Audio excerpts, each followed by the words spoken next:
નમસ્કાર મિત્રો, અમારા નવા વિડીયોમાં આપનું હાર્દિક સ્વાગત છે।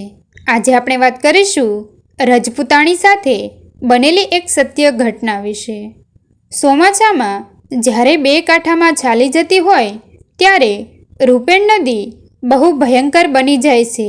જે ઝપાટામાં આવે તે ઘૂમરી ખાતા ધરામાં પડીને ઘડી બે ઘડીમાં અદૃશ્ય થઈ જાય છે। એક વખત ચોમાસું હતું। રૂપેણ બે કાંઠામાં આવી હતી। ખેતર છલક્યા હતા, નદી નાળા તૂટ્યા હતા અને બારે મેઘ ઘાંગા થઈને આજ મેં આકાશ પૃથ્વી એક કરવાનું જોશ બતાવી રહ્યા હતા। તે વખતે એક ગરાસિયો પોતાની ઘોડી પર સવાર થઈને ત્યાંથી નીકળ્યો। પોતાની ઘોડી તેણે રૂપેણમાં નાખી। ઘોડી બહુ પાણીદાર ને જાતવંત હતી, પણ પાણીનો વેગ ઘણો જ હતો અને થોડી વારમાં સવાર તથા ઘોડી પાણીમાં ગોથા લેતા ઘૂમરી ખાતા ધરામાં જઈને પડ્યા। ગરાસિયાની બધી મહેનત નકામી ગઈ અને થોડી વારમાં જ સાહસ અને શૌર્ય અચેતન થઈ ગયા। રૂપેણમાં થઈને જતો એ માર્ગ આડે દિવસે બહુ રળિયામણો ને સુંદર વનરાજીથી ભરપૂર છે, તેમજ ગાડા વિસામો લે એવી એક વડલાની ઘટા પણ ત્યાં જામી ગઈ છે। એ સુંદર વડલા નીચે કંઈક મુસાફરોએ આરામ લીધો હશે અને કંઈક થાકેલા પશુઓ આનંદ પામ્યા હશે। રૂપેણ નદી આવો સુંદર વડલો, રૂપાળી ચોખ્ખી જમીન, નાનું પણ સારું ને રળિયામણું, ભયંકર ન લાગે તેવું વન, એ બધાને લીધે પોછામાં પોછો વાણિયો પણ ત્યાં આરામ કરવા લલચાય એવી એ જગ્યા બની રહી છે। પણ આ ગરાસિયાના મૃત્યુ પછી એ સુંદર માર્ગ ઉજ્જડ પડતો ગયો। ઘણી મુશ્કેલીઓ વેઠીને પણ લોકો લાંબો માર્ગ લેવા લાગ્યા। ચારે તરફના ગામડામાં વાત ચાલતી હતી કે એ માર્ગે થઈને કોઈ મુસાફર સહી સલામત જઈ શકતો નથી, એટલે રળિયામણો માર્ગ છોડીને લોકો વેરાન માર્ગે જવા લાગ્યા અને છોડી દીધેલો માર્ગ ધીમે ધીમે ભયંકર બનવા લાગ્યો। એક વખત ખરે બપોરે ધૂમ તડકામાં એક ચારણ પાસેના ગામડામાં થઈને આ રસ્તે આવવા નીકળ્યો। ગામમાં સોસરવો નીકળ્યો ને માર્ગ પૂછવા લાગ્યો, ત્યારે કેટલાકે વગર માગી સલાહ આપી, ભાઈ, એ રસ્તે જવા જેવું નથી। એ રસ્તે જનારાનું માથું ધડ ઉપર રહેતું નથી। કેમ, એવું શું છે? 5 વર્ષ પહેલાંની વાત છે। એક ગરાસિયો અવગતે ગયો છે, ત્યારથી એ રસ્તો ઉજ્જડ બન્યો છે। ગરાસિયો ચોમાસામાં નદી ઉતરતા તણાવોને આશાભર્યો ગયો। એને જાવું હતું નદી ઉતરીને સામે પાર, પોતાના સાસરાના ગામમાં ઠકરાણાને તેડવા, પણ અધવચાળે રહી ગયો। ત્યાર પછી એ માર્ગે જનાર કોઈ બચ્યું નથી, જોઈ લેશું કહીને ચારણે તો ઘોડી મારી મૂકી। ગામડાના લોકો મૃત્યુના મુખમાં દોડતા મૂર્ખ ઉપર હસીને છૂટા પડી ગયા। ચાર્લે એ પંથ લીધો। બપોર જરાક નમતા હતા। પશુ પંખી તડકાથી ત્રાસીને ઘડીવાર આરામ લેવા છાયા તરફ વળી ગયા હતા। આખી સીમમાં એક જાતની નિઃશબ્દતા વ્યાપી ગઈ હતી। તે વખતે પેલો ચારણ રૂપાનો રસ વહેતો હોય તેવો રૂપેણનો ધોળો સુંદર પટ નિહાળીને લાખ લાખ ઉર્મિઓથી ઘે સોઘેલો થઈ ગયો। એવાને આ તરફ વડલો ઝૂકી રહ્યો છે, બીજી તરફ ખાખરાના વન ઊભા છે। ઘાટી છાયામાં પારેવા તેતરને મોરલા કેવી કેવી ગોઠડી માંડી રહ્યા છે। ચારણ તો આ સ્થળને આવી રચના જોઈને ભૂલે રૂપેણ ભલે રૂપેણ બોલતો આગળ વધવા લાગ્યો. વડલાની છેક પાસે પહોંચ્યો ત્યારે ત્યાં એણે જે રચના જોઈ એ જોઈને તો આડો આંખ વળી ગયો. વડલાની નીચે કોઈ 25-50 દેવાંશી રજપૂતોની સભા ભરાઈ હતી.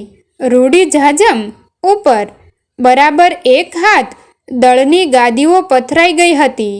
ધોળા બાસ્તા જેવા ઓછાડ પથરાયા હતા અને વચ્ચોવચ રેશમી ગાલીચા ઉપર એક જુવાન રજપૂત બેસીને ડાયરામાં વાત કરી રહ્યો હતો.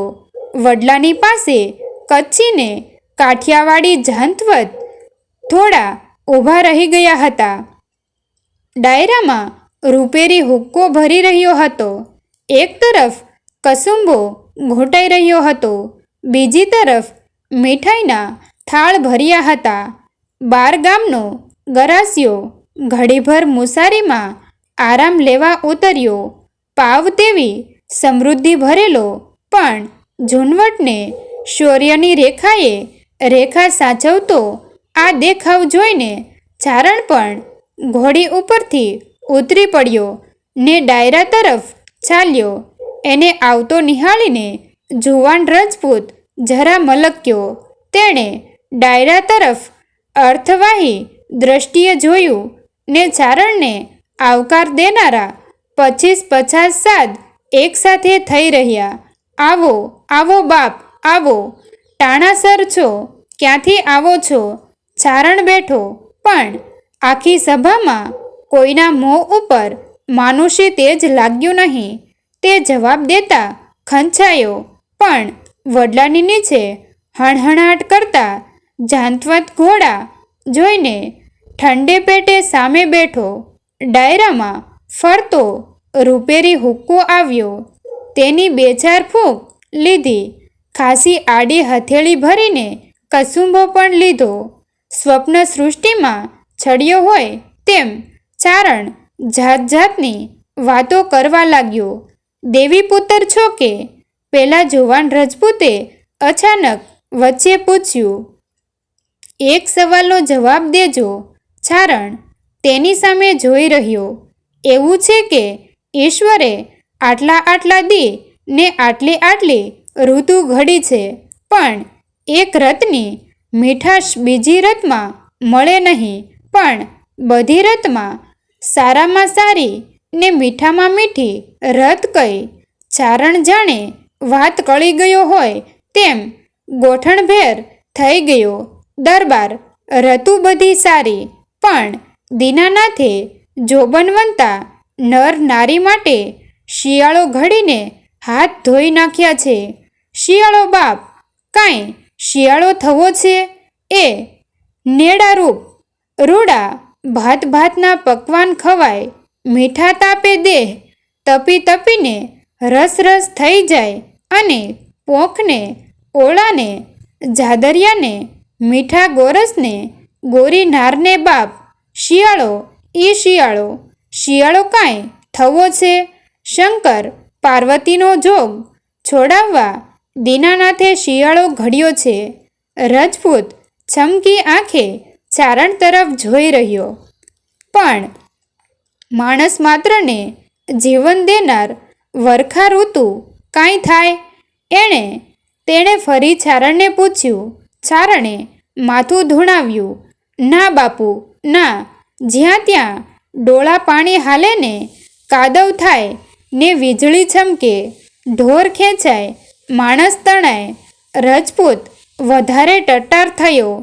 તેની ચમકતી આંખોમાં ઊંડી વેદનાને નિરાશા દેખાવા લાગી. ચારણ જોયું કરીને આગળ વધ્યો. એવી સોમાચાની રથ તો બાપ કણબી માટે હોય, એમાં કાંઈ પીયું ને કામની મલકાતે મોંએ રસની વાતો માંડે. બાપ રથમાં રથ શિયાળો, તે પછી લ્યો તો આવે ઉનાળો ને સોમાચું તો કાંઈ રથ કહેવાય? એ તો કરત ભારે કરી ચારણ, બહુ કરી. દેવી પુત્ર ખરો, કહીને રજપૂત બેઠો થયો. તે ઉઠીને ચારણની પાસે આવ્યો ને દેવીપુત્ર, હું ગરાસ્યો છું. રજપૂત બોલવા લાગ્યો. ચારણે વિહળતાથી આસપાસ જોયું. ત્યાં ડાયરો ગેબ થયેલો લાગ્યો. ઘોડાનો હણહણાટ એકદમ બંધ પડતો લાગ્યો. માત્ર પોતે ને ગરાસ્યો 2 જ જણા વડ નીચે ઊભા હતા. અને ભડકતો નહીં હો. ચારણ હસ્યો. હું ભડકું? બોલ બોલ રજપૂત, તારે કહેવું હોય એ કહી. જુવાન રજપૂતના મોં ઉપર આશાના કિરણ ફૂટવા લાગ્યા. તેણે વધારે પ્રેમથી ચારણનો હાથ દાબ્યો. 5 વર્ષ ઉપર ભર ચોમાસે રજપૂતાણીને મળવા હું નીકળ્યો. રૂપેણ 2 કાંઠામાં આવી હતી અને પેલો ઘૂનો તેણે વેદનાથી હાથ ઊંચો કરીને ઘૂના તરફ અત્યંત દુઃખભરી દ્રષ્ટિ કરી. ઘૂનામાં હું ડૂબ્યો અને રજપૂતાણીને મળવાની આશા અંતરમાં રહી ગઈ. નિરાશાના ડુંગરા દાબવા યત્ન કરતો હોય તેમ રજપૂત ઘડીભર શાંત થઈ ગયો અને દેવીપુત્ર, 2 માણસના વજોગ જેવી વસમી વાત કઈ છે. હા બાપ હા, તું તારી વાત પૂરી કરી જા. 7 જન્મારાના ચક્કર મારા ઉપર તોળાઈ રહ્યા છે. તું મારું એક કામ કરે તો આ અવગત્યો દેહ ગતે જાય. તને ખબર છે કે દેહ વિનાની એકલી વાસના આગના ભડાકાની પેઠે ન બળી શકે એવા આત્માને પણ ભરખી જાય છે. અત્યારે તું રૂપેણ ઉતરીને આથમણી કોર હાલ્યો જા. 5 ગાંવ ઉપર દાંતસર ગામ છે. ત્યાં નરી કંકુમાંથી ઘડી હોય એવી મારી રજપૂતાણી રહે છે. જો રજપૂતાણી મને એક વખત આવીને અહીં દર્શન દઈ જાય તો મારો જીવ હેડે બેસે. તારા વિના આ કામ બીજું કોણ કરશે? આજીજી ભર્યો રજપૂતનો દુઃખી સ્વર બંધ થયો કે તરત જ સારણે જવાબ વાળ્યો.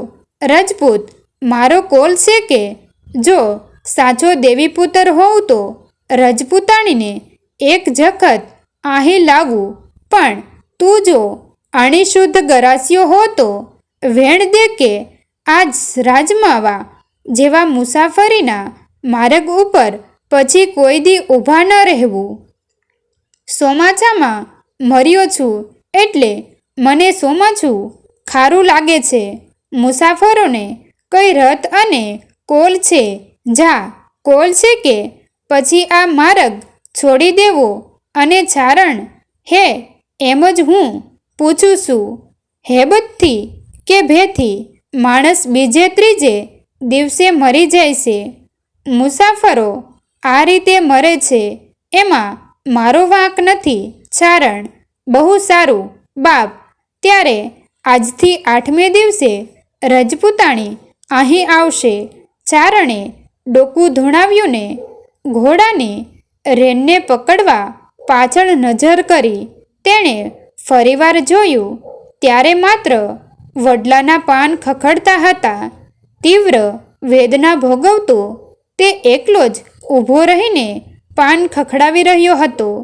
રજપૂતે કહેલો માર્ગ પકડીને ચારણ દાંતાસર આવ્યો.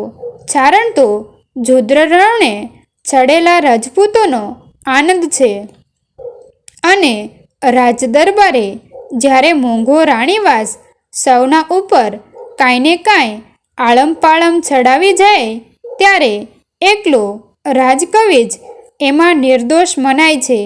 ચારણ રજપૂતના સસરાને ત્યાં ઉતર્યો અને રજપૂતાણીને એકલો મળ્યો. ગરાસણી, જોજે બાપ, પાછું ડગલું ભરતી. એક કામ સાટું સાંભળી છે.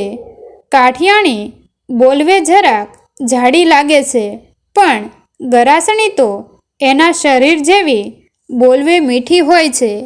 સોંડરેક દાંત દેખાતા હોય અને દાંટીલા નાના ઠોળિયામાં કાનમાં લટકતા હોય એવી ગરાસણી જ્યારે બોલે છે ત્યારે જાણે બોલમાં મીઠપનો પાર નથી એમ લાગે છે.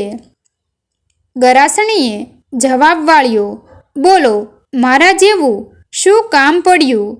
બાપ, જીવતા નેહ તો માનવી માવતર રાખે છે, પણ આ તો મર્યા પછીના નેહની વાત છે. ગરાસણી છમકી. ચારણ બોલે તે સાંભળવા વધારે આતુર બની. દરબાર, ગામત્રે ગયા કેટલા વરસ થયા? 5 વરસ. ભલે બાપ, સાચું બોલજે. તે પછી તને દરબાર સપને છડેલ ખરા કે? ના, ક્યારેય નહીં. જાણે ગયા પછી પ્રીતિ ભૂલી જ ગયા છે. ના બાપ, ના. સાચો અણીશુદ્ધ ગરાસિયો કાંઈ સતીને ભૂલે? શંકર પાર્વતીના જોગમાં કાંઈ માણા હોય? ભૂલ્યો નથી. હજી ગરાસિયો તને ભૂલ્યો નથી. અને સાંભળજે બાપ, ભડકતી નહીં હો. સાચી ગરાસણી છો કે? રજપૂતાણી ટટ્ટાર થઈ. ચારણ ધ્રુજે એટલી દ્રઢતાથી બોલી, આજ પરીક્ષા કરવી છે. શું ગરાસિયાએ ભૂત થઈને મારી ખબર કાઢવી છે ના? ચારણ હેબતાઈ ગયો. રજપૂતાણી, ગજબ કરી. તને ખબર ક્યાંથી? ખબર ક્યાંથી? રણ સંગ્રામમાં મરે નહીં એ રજપૂત માત્ર ભૂત, અને એવા ભૂતને વાસના સહિત જડ મુંડળથી ઉખેડી નાખવા માટે જ હું ગરાસણી છતાં સતી નથી થઈ. બોલ ચારણ, હવે કાંઈ કહેવું છે? ગરાસિયો તને મળવા આવતા રૂપેણમાં ડૂબ્યો છે ને એ નેહ કાંઈ જેવો તેવો કહેવાય? ના ના, નેહ કાંઈ જેવો તેવો કહેવાય. ગરાસણી કરડાકીથી બોલી. અને એટલે જ રૂપાળો સોનો મઢ્યો હોય એવો રાજમાર્ગ ગરાસિયો ઉજ્જડ કરી રહ્યો છે. સાચું કે? સાચું બાપ, સાચું. પણ મરેલ હારે કાંઈ વેર હોય? ભૂતની હારે કાંઈ ભડ થવાય? એ તો એવાની વાસના હોય એને કટકું બટકું નાખો એટલે જાય ભાગ્યા. લે સાંભળ બાપ, ગરાસિયાની વાસના છે તને જોવાની. મને 2 દી પહેલાં વડ હેઠળ મળ્યો તો. ધોળે દીએ કેસરી સિંહ જેવો કછેરી ભરીને બેઠો તો. અને જુઓ તો દેવાંશી રજપૂતોનો ડાયરો જામી ગયેલો. જાણે મરતલોકમાં ફરીવાર અવતર્યા હોય. મારી પાસેથી વેણ લીધું કે ગરાસણીને એકવાર દેખાડ. મેં બાપ વેણ આપ્યું, અને તારે વેણ પાળે છૂટકો છે. અને પછી ગરાસિયો ઈ માર્ગે કોઈ દી દેખા નહીં દીએ એવું વેણ મેં લીધું છે. વેણ પાળીશ, એકવાર નહીં 1000 વાર. પણ હું તો ગરાસણી છું. એણે વટે માર્ગુને માર્યા છે, ને માર્યા પછી જાણે કાળો કેર વર્તાવ્યો છે. રૂપેણનો ઘેઘૂર વડલો ઉજ્જડ કરી મૂક્યો છે, અને સોનાની રેખ જેવો રાજમાર્ગ કાળો ધબ કરી દીધો છે. એવો ગરાસિયો મારો ધણી હોય તો ધણીને સોસરવો વાઢી નાખું. આવીશ, મળવા આવીશ. પણ ચારણ, એને કહી આવજે કે રજપૂતાણી આવે છે ને ખાંડાની ધારે ફરી લગન કરવાના એને કોડ જાગ્યા છે. રજપૂતાણી, બાપ, આ તો અવગત્યો દેહ. એની હારે કાંઈ ખાંડાની ધારે ધીંગાણા થાશે? ઈ તે મનખા દેહ છે કે કબજ રીએ ઉડી જાશે જાણે વંટોળિયો હાલ્યો ગયો. કેતકીના સોટાની જેમ રજપૂતાણી સીધી ટટ્ટાર થઈ ગઈ. એની પાતળી દેહલતા નાગણની જેમ જાણે ફૂફરાડા દેતી હોય તેમ ઊભી થઈ ગઈ. મરદના પણ હાડે હાડ ધ્રુજે એટલી કડકાઈથી તે ચારણ સામે જોઈ રહી. દેવી પુત્ર છો? રજપૂતાણી હારે વાત કરવી છે કે વાણિયર હારે? અને ઝડપ દેતીક ને એક ફલાંગે તેણે ખીટી ઉપરથી કાળી નાગણ જેવી તલવાર લીધી. એને નાગી કરીને મ્યાન ફેંકી દીધું. ચાલો દેવીપુત્ર, મોઢા આગળ થાઓ. આજ મેં એ માર્ગને નરભે કરી મૂકવો છે. બોલ્યા ચાલ્યા વિના ચારણ આગળ ચાલ્યો અને પાછળ મહિષાસુરને હાણવા ચડેલી જાણે રણચંડી હોય તેવી રજપૂતાણી ચાલી. બપોરના 12 વાગ્યાની તક સાંધીને જ રજપૂતાણી અને ચારણ વડલા હેઠે આવી પહોંચ્યા. વડલાના પાન એવી ભયંકરતાથી ખખડી રહ્યા હતા કે કાચું પોછું હૃદય તો ત્યાં જ ગેબ થઈ જાય. આખી સીમમાં બીજું કોઈ દેખાતું નહોતું. વડલા નીચે કોઈ પણ મુસાફર નહોતો અને આવી ભયાનક એકલતામાં ચારણને રજપૂતાણી બે જ જણા ઊભા રહ્યા. ક્યાં છે રજપૂત? રજપૂતાણી બોલી અને એના અવાજથી જાણે ધ્રુજતો હોય તેમ વડલો વધારે ખખડ્યો. અહીં કોઈ નથી. હવે ઘડી બે ઘડીમાં તમને આવ્યા દેખાડું. થોડીવાર સુધી બંનેના મૌનથી જગ્યા વધારે ભયંકર થતી લાગી. અચાનક એક ઘોડેસવાર દેખાયો. રજપૂત પોતાની પાણીપંથી ઘોડી લઈને જાણે ચાલ્યો આવે છે. નજર તો રૂપેણની સામે મંડાઈ રહી છે. ચારણે વિહળતાથી રજપૂતાણી સામે જોયું. રજપૂતાણીના ચહેરા પર ભયનું નામ નિશાન ન હતું. તેણે પોતાની તલવાર વધારે જોશથી પકડી અને ચારણને પડકાર્યો, જોજે મરદ થાજે હો. થોડીવારમાં ઘોડેસવાર છેક પાસે આવ્યો.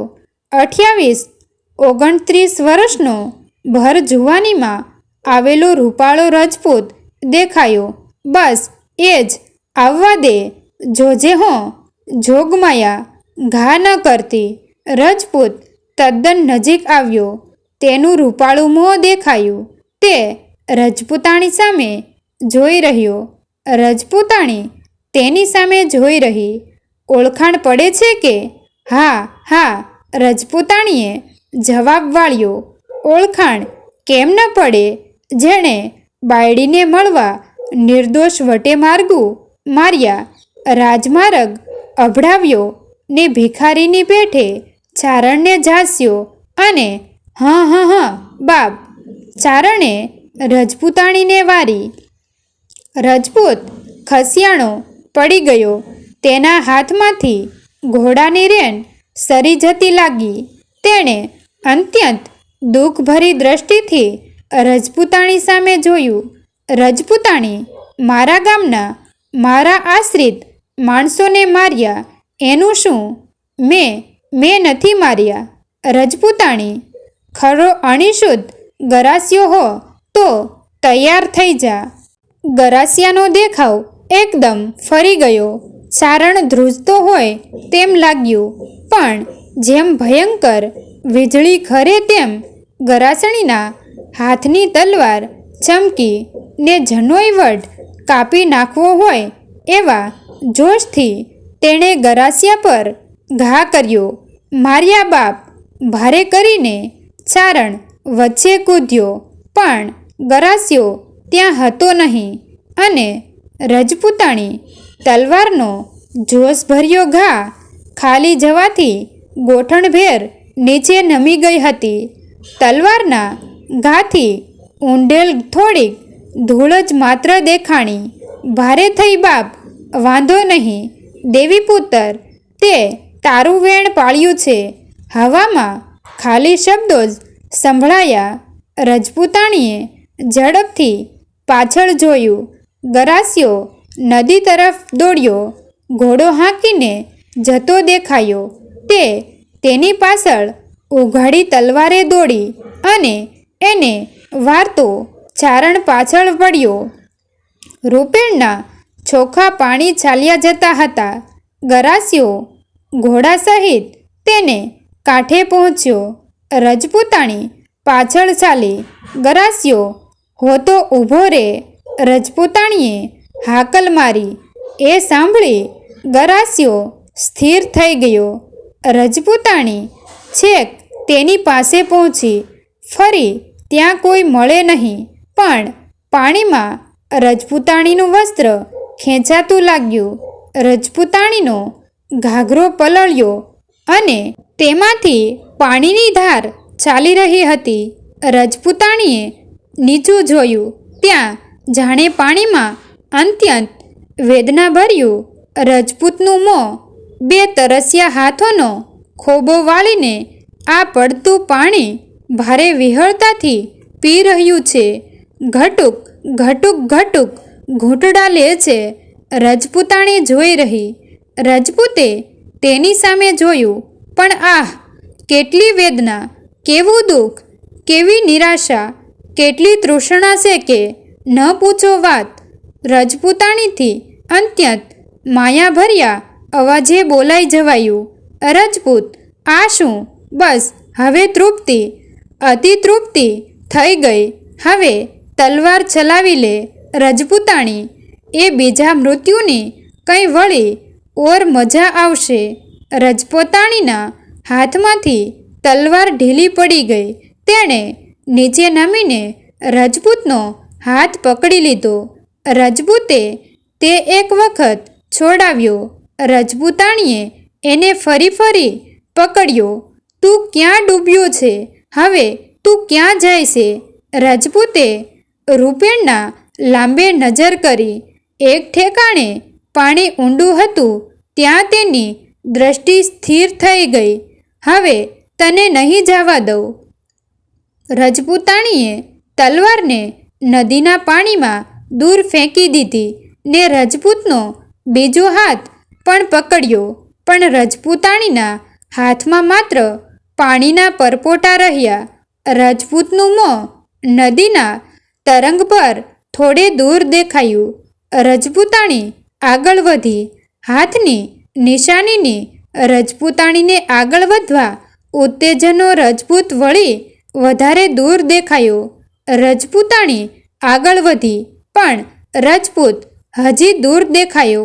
ચારણે કાંઠા પરથી બૂમ પાડી, ગરાસણી, પાછા વળો. હવે પાણી ઊંડું છે, એ તો ઊંડી ગયો, ડૂબી ગયો. બાપ, પાછા વળો. મોં મલકાવીને રજપૂતાણી મીઠાશથી બોલી, જા જા દેવી પુત્ર, હવે સુખેથી ઘેર જા. મારે તો આ દુઃખી ગરાસિયાનું ઘર ફરીને વસાવવું છે. મિત્રો, તમને જો આ વિડીયો પસંદ આવ્યો હોય તો વિડીયોને લાઈક અને તમારા અન્ય સગા સંબંધી મિત્રો સાથે વિડીયોને શેર કરવાનું ભૂલતા નહીં. અને આવા જ નવા જીવન ઉપયોગી, જીવનમાં કંઈક નવું કરવાની પ્રેરણા મળે, કંઈક નવું જાણવા મળે તેવા અનેક વિડીયો જોવા માટે અમારી યુટ્યુબ ચેનલ સાથે બન્યા રહો. થેન્ક યુ મિત્રો. મળીએ છીએ એક નવા વિડીયો સાથે. આભાર.